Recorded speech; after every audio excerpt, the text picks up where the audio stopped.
dari Prabu Airlangga dan Prabu Darmakusuma yang merupakan dua-duanya setahu kami adalah bergelar Sang Hyang Wisnu. Jadi beliau dilahirkan di zaman Kahuripan, jadi memang sangat jauh. Jadi tadi beberapa kawan cerita tentang Wali Songo, jadi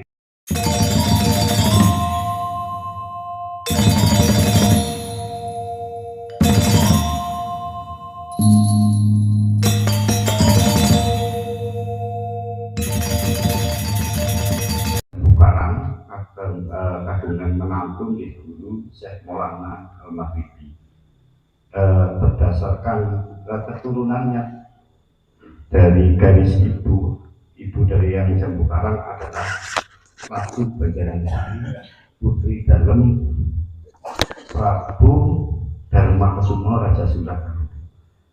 Karena menapa pun Syekh Jambu Karang nek boten lepat berdasarkan bab Cahyana manuskrip yang ada itu adalah putra dalem Brawijaya Mahesa Tanberman utawi Mapanji Garasakan menika rayi dalem Prabu Jayabaya putra Airlangga. Jadi Syekh Jambu Karang menika memang cucu dari Prabu Airlangga dan Prabu Darmakusuma yang merupakan dua-duanya setahu kami adalah bergelar Sang Hyang Wisnu.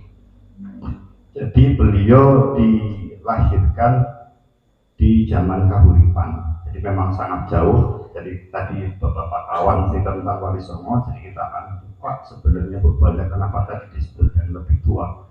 Jadi memang Islam di Purbalingga cukup lama.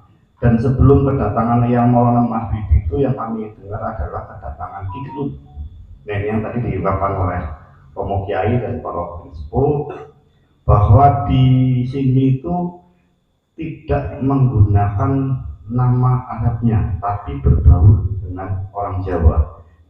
Ikelun atau Al-Kolun itu sendiri tidak pernah memakai nama gelar kehabibannya.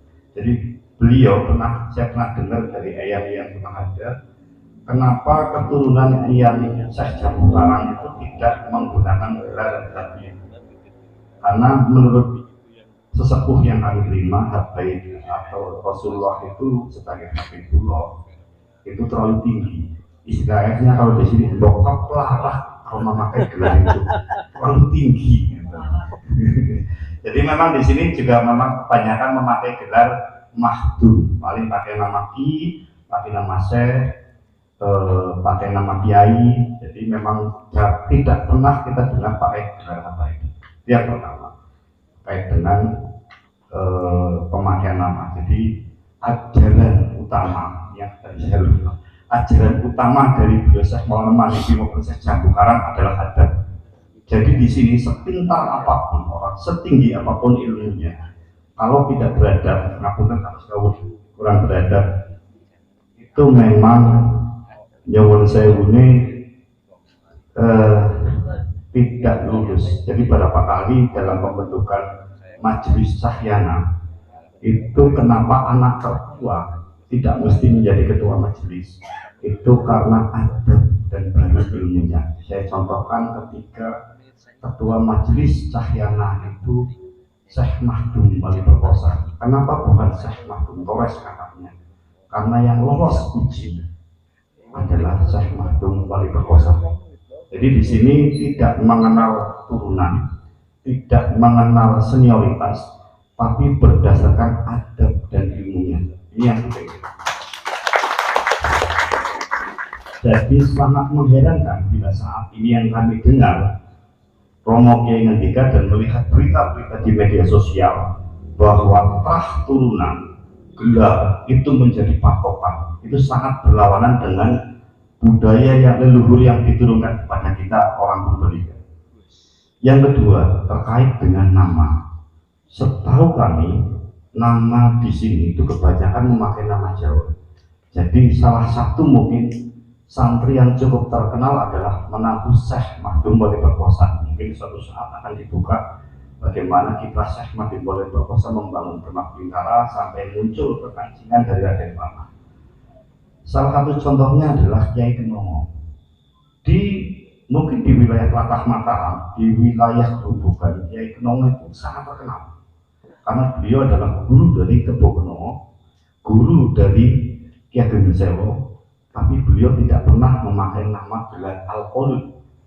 Dan beliau ketika dikubur di sini pakai nama Jawa.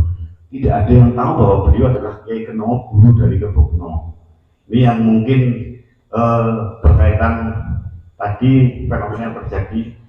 Ini salah satu ikon leluhur kita yang harus kita jaga. Mbok tahu-tahu nanti dipahlawikan karena pakai nama Jawa di sini. Ngapunten itu. Jadi memang itulah budaya kita seperti lalu. Dari itu semua yang saya cermati adalah fenomena. Ini perkembangan terbaru menurut kami karena informasi di media sosial terbaru.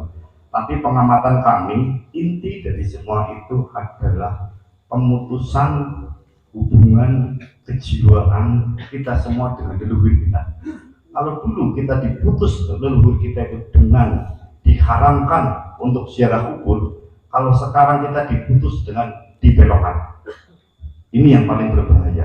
Ketika suatu bangsa itu sudah terputus dengan leluhurnya dan terputus dengan sejarahnya dan tidak tahu jati dirinya, saya pastikan berdasarkan pengalaman-pengalaman bangsa lain, tidak sampai 4 generasi bangsa kita akan jatuh.